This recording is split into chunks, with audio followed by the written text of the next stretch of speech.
Hey, it's Clay Trader, and this will be a video chart on VKNG, Viking Systems Incorporated. Been a real nice mover here lately, and with today's action, got quite a few requests on it, and I can see why. Very crazy day. Assuming it did hit a high up there of a $1.05, and with a low of 56 cents, had quite a wide range.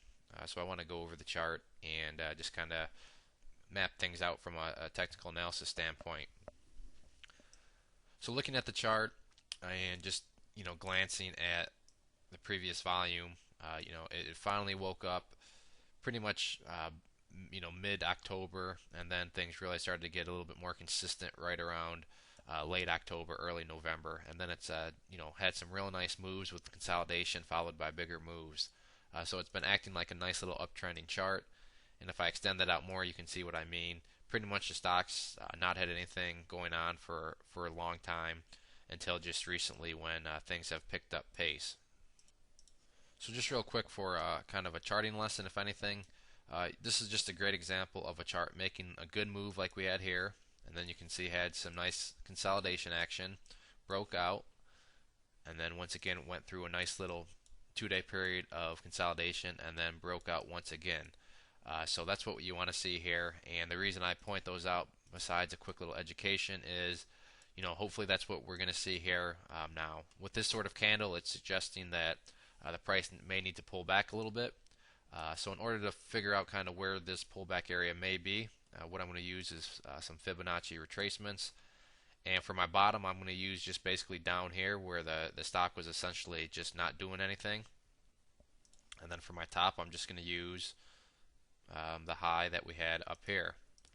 And each one of these are Fibonacci levels. I'm not going to go into exactly what they are. You can kind of do some research on your own, but what these basically are is showing us potential support levels, and there's two of them that I see that we have. The 50% level here is at 53 cents, and then we have the 61.8 level, which is this green line right here at 40 cents. So by using these, the two support levels that I see and that I would want to see hold strong would be either 53 cents or 40 cents. 40 cents being the one that's a very crucial and the one that you would ideally like to see hold strong if the 50% level cannot hold up here. So let's say the price falls down here.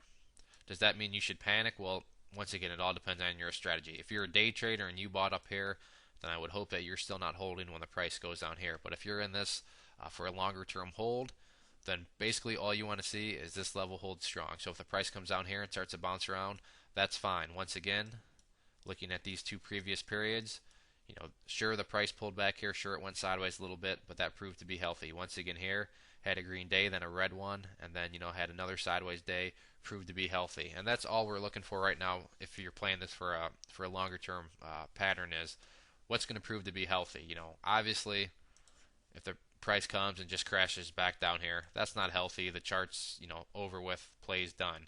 But if it can come down and, like I said, either hover above this 50-cent level or hover here above the 61.8% level, then that's going to be healthy, mainly because you're putting in higher lows. That's the name of the game right now from an overall chart perspective.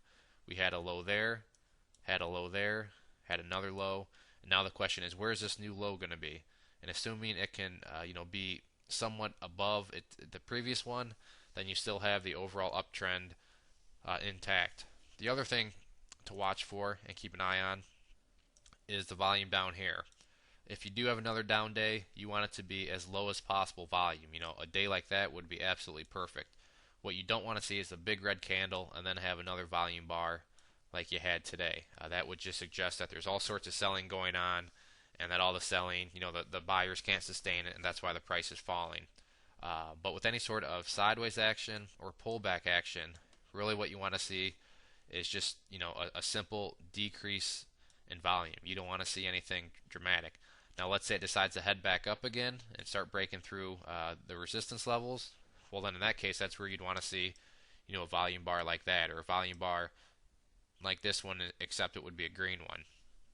And on that note, as far as resistance levels go, we have these three resistance levels here: the $1.05, 79 cents, and then right here at 65 cents. So these are going to be your three areas of resistance on any sort of bounce up. But in my personal opinion, I think the chart will need to either pull back a little bit or do some sideways action before it's going to make any sort of assault up here at these higher levels. Overall, though, from a daily chart perspective, chart's looking fine. May get the pullback with this candle that was formed, but like I said, as long as the support levels that need to hold do hold, then no worries, and don't go jump out of any windows or anything. But if you do have any other questions on the chart, please shoot me a message. I'd also encourage you to check out bullmarketnewsletter.net. If you go there and sign up for the free newsletter, you'll get a free ebook, which has been getting very good reviews. It goes over tips and tricks on how to profit in the market using charts. And then with your subscription, you'll get chart setups, trade ideas, educational pieces, all sorts of things from big boards all the way down to penny stocks. So there's a good variety, something for everybody, and it is all free. So it's worth at least checking out. One last time, this was VKNG. Thanks for listening.